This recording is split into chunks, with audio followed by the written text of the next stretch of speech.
शहरी निमशहरी भाग जोडलेल्या प्रभाग 2 मधून भारतीय जनता पक्षाने माजी नगरसेवक सुरेश खेताडे यांच्या पत्नी इंदुमती सुरेश खेताडे, IT इंजिनियर ऐश्वर्या लाड जेजुरकर, स्थायी समितीचे माजी सभापती उद्धव निमसे यांचे चिरंजीव रिद्धीश उद्धव निमसे आणि ॲडव्होकेट नामदेव निवृत्ती शिंदे यांना निवडणुकीच्या रिंगणात उतरवले आहे. प्रचाराच्या अखेरच्या टप्प्यात या चारही उमेदवारांनी जोरदार शक्ती प्रदर्शन करत आडगावमधून महारॅली काढत प्रचाराचे रणशिंग फुंकले आहे. आडगावच्या मारुती मंदिर येथे झालेल्या भव्य जाहीर सभेला प्रदेश प्रवक्ते अजित चव्हाण, आमदार राहुल ढिकले यांची प्रमुख उपस्थिती लाभली. मान्यवरांनी भारतीय जनता पक्षाच्या उमेदवारांना विजयी करण्याचे आवाहन केल्यानंतर आडगावमधून भव्य महारॅलीला सुरुवात झाली. आडगाव, वसंतदादा नगर, मेडिकल कॉलेज, कोणार्क नगर, शिवकृपा स्वीट, जत्रा हॉटेल, नांदूर नाका या परिसरातून ही रॅली काढण्यात आली होती. फार चांगलं वातावरण आहे. लोक देखील आता हेच बघताय की तो व्यक्ती कसा आहे. पक्ष तर आहेच बहुत मोठा, पण व्यक्ती पण कसा आहे. त्यांना वेल एज्युकेटेड लोक हवे आहे, त्यांचे प्रॉब्लेम समजून घेणारे लोक हवे आहे.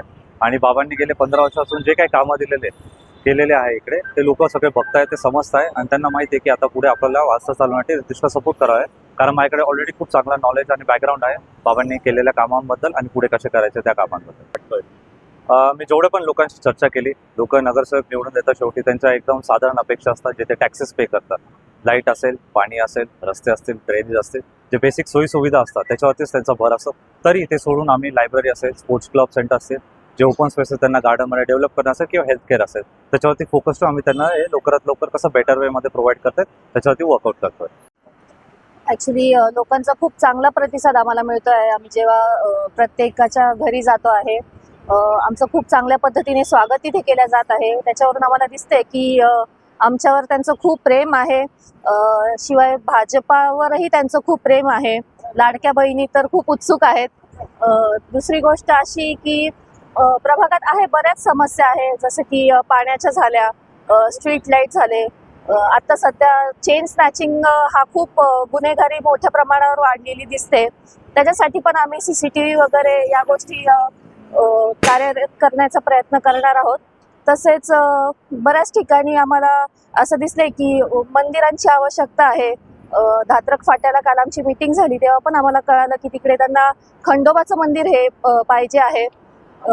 बऱ्याच गोष्टी म्हणजे आत्तापर्यंत ज्यावेळेस त्यांच्या घरी जातोय तर खूप काही असं त्यांना एक्सपेक्टेड नाही आमच्याकडून. फक्त डेली बेसिसवर त्यांना जे काही गोष्टी लागत आहेत, रस्ते, लाईट आणि पाणी, ह्या 3च गोष्टी त्यांना खूप महत्त्वाच्या आहेत. एका भागात पूर्ण होता, दुसऱ्या भागात निर्माण होता.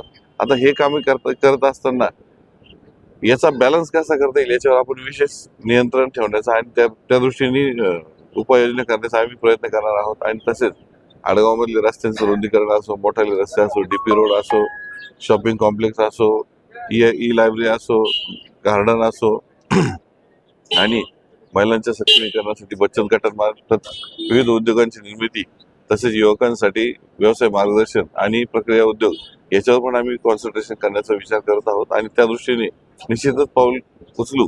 आणि आम्हाला या प्रक्रियेमध्ये आदरणीय राहुल ढिकले आणि आपले जे लाडके नेते आहेत उद्धव निमसे यांच्या माध्यमातून ह्या प्रभागामध्ये कामांच्या माध्यमातून विकास गंगा, तसेच रोजगाराच्या माध्यमातून प्रत्येक घरामध्ये आर्थिक सक्षमीकरण करण्याचा आम्ही निश्चित प्रयत्न करू.